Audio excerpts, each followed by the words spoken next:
The bell above the diner's door jingled as laughter broke out at one of the corner tables. "Well, look who showed up today, Freddy Krueger himself," Davidson sneered, slamming his palm against the table so hard the dishes rattled. His buddies roared with laughter, their mockery spreading like wildfire through the cramped little diner. "Hey, monster, bring us some more coffee, but try not to spill it with those melted hands of yours." Their cruel words echoed in the room, drawing stares from other customers. Kesha Johnson stood in the center of it all, coffee pot steady in her scarred hands, her expression calm as ever. At 34, she had already endured far worse than childish taunts from Davidson and his circle of middle-aged executives, men who swaggered into the diner every Tuesday as if their presence brightened the place. They had no idea that their ridicule only fed a strength inside her, something honed in silence, something they could never touch. "Bet those scars came from a fire in the ghetto," Brett, Davidson's accountant, muttered loud enough for her to hear. The table erupted in laughter again. "Or maybe she blew up her little crack lab," Davidson added, eyes glinting with malice. "Or maybe her man did it to her. You know how it is in that community." The words were daggers, meant to humiliate. Still, Kesha walked toward them with straight posture, pouring their coffee with the precision of a surgeon. "Anything else, gentlemen?" she asked evenly, her voice betraying no anger, no pain. The composure unsettled Davidson, who leaned forward. "Yeah, how about you explain those scars? Accident? Or did someone teach you a lesson?" For just a moment, something flickered in Kesha's eyes. Not shame, not fear. It was the look of someone who had stared death down before and refused to yield. But Davidson was too wrapped up in his cruelty to notice.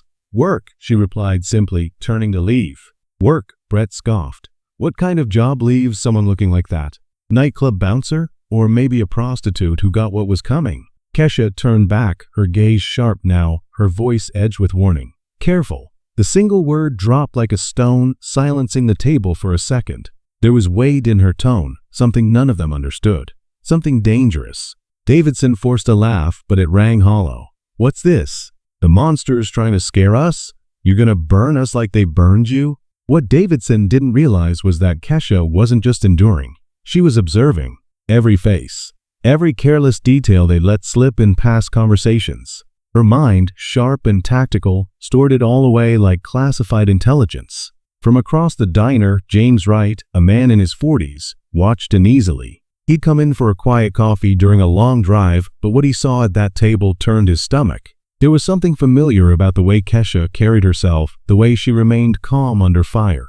He'd seen that composure before among soldiers who had faced chaos and survived. As Kesha wiped down a nearby table, she whispered under her breath, a mantra that kept her steady. "If you think this is all I am, you haven't seen anything yet." Under the harsh fluorescent lights of that Texas diner, her tormentors thought they were breaking her down. But Kesha held a truth they couldn't begin to imagine, a truth that, if revealed, would shatter every smug assumption they had about the scarred woman pouring their coffee. Davidson chuckled at her words, though there was a flicker of hesitation in his eyes. "All right, so now you're some decorated soldier? Please, and I'm Abraham Lincoln." He threw his head back, laughing as if the very idea were absurd. Yet the laughter around the diner began to soften. A few customers leaned forward, watching Kesha more carefully now. The way she held herself, the precision in her speech, the calm confidence when she mentioned medals, it didn't sound like fantasy. James, standing nearby, instantly recognized what she was doing. She wasn't defending herself, she was planting doubt, dismantling Davidson's performance one word at a time. "Go on, keep the camera rolling," Kesha said with chilling calm. "But before you upload it, tell me, what's your full name again? I'd hate for the internet not to know who's narrating this little show." "Davidson Mitchell," he boasted without hesitation. "Mitchell and Associates. Look it up. I'm successful, my company's successful, and you're just an extra in the background of my life." "Mitchell and Associates," Kesha repeated slowly, letting it settle in her memory like a recorded file. "And your line of work?" "Business consulting. We help clean up companies, streamline them, get rid of problem staff. You know, employees who don't fit the image." His smirk widened as if the words were a blade meant to cut. James saw the sharpness in Kesha's eyes. She was processing, cataloging, filing this away with soldier-like efficiency. This wasn't just banter anymore. This was reconnaissance. "Tony," Kesha called, her voice steady. The manager hesitated in the kitchen doorway, but she gestured for him. "Please step over here for a moment." "Kesha, let's not stir anything up," Tony muttered nervously. "Relax," she said softly. I only want a witness. Mr. Davidson Mitchell here is recording me, my name, my face, my scars, and mocking me in front of a crowd. I just wanted to acknowledge that this was all done voluntarily." Tony blinked, unsure, but gave a slow nod. Then Kesha turned to James, acknowledging him with a small tilt of her head. "And thank you for introducing yourself earlier, sir. We'll talk more when my shift is done." Davidson's smirk faltered. He had expected tears, anger, collapse. Instead, she was controlling the conversation, boxing him into a corner. "Don't think you're fooling anyone," he snapped. "You're still nothing but a burnt-out waitress no one else wanted." "You're right," Kesha replied evenly. "That's exactly how you see me, ordinary, invisible. But you'd be surprised how much invisible people hear when men like you spend months talking too loud." For the first time, Davidson stopped recording. His hand lingered on the phone, unsure. "What are you suggesting?" "That maybe," Kesha said with a faint smile, "I've learned more about your business than you'd like people to know." The color drained slightly from his face.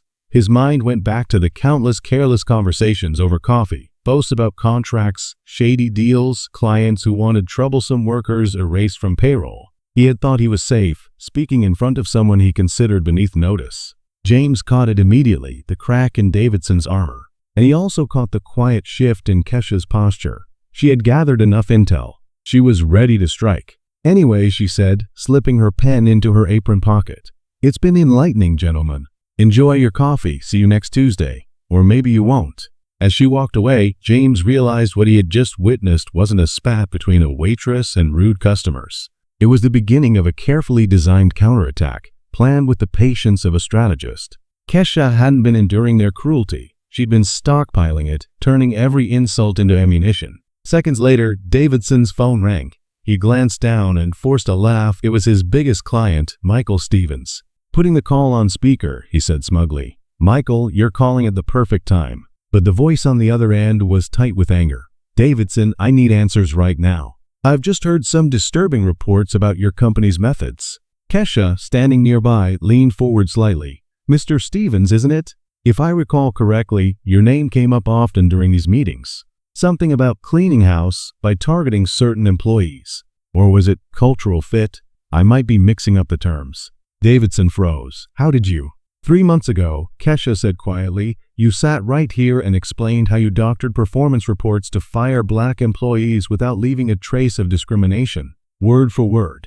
"That's not true," Davidson shouted. "Tony," Kesha called again. "Would you grab my phone from the back? The one with the voice memos I've been keeping since last spring." A hush fell over the diner. Customers stared as Tony handed over the device. Kesha tapped a file, and suddenly Davidson's own voice filled the air. "The trick is to never say it's about race. You document lateness, productivity, or attitude. That way they can't prove anything." The blood drained from Davidson's face. He lunged toward the phone, but James stepped smoothly between them. "I wouldn't try that," he said coolly. 6 months of recordings, Kesha continued, her voice steady. "Every tactic, every client, every payment you bragged about. Already sent to the Department of Labor, the EOC, and a few civil rights lawyers who were very eager to receive them." Davidson's phone buzzed again, this time his wife. He answered, his voice cracking.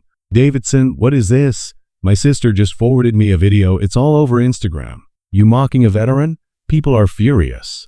Kesha raised an eyebrow. "Oh, that video? The one you filmed yourself? I uploaded it to your own company's page, along with some details you never bothered to learn about me. Sergeant Kesha Johnson, 3 tours in Iraq, combat medic, lives saved under fire. But I suppose to you, I'm just the monster with scars." Davidson scrolled frantically, his hands trembling. Thousands of views already, headlines spreading, his empire unraveling in real time. "Why didn't you say who you were?" he whispered, broken. Kesha's eyes never wavered. "Because men like you shouldn't need medals to show basic respect. Humanity shouldn't come with conditions." James extended his hand to her, his voice full of reverence. "Sergeant Johnson, it's an honor." The room was silent as Davidson stumbled out with Brett, both men pale and shaken. Kesha turned to the remaining customers, her gaze cutting through the silence. "How many of you watched this for months and said nothing? How many others have you seen humiliated and pretended not to notice?" No one answered, but the weight of her words lingered long after. Months later, everything had changed. Kesha's quiet resilience had made her a national figure. The diner became a gathering place for veterans, with a wall dedicated to their stories. Davidson's company collapsed under lawsuits and investigations, his name now synonymous with corruption. His marriage dissolved, his fortune drained.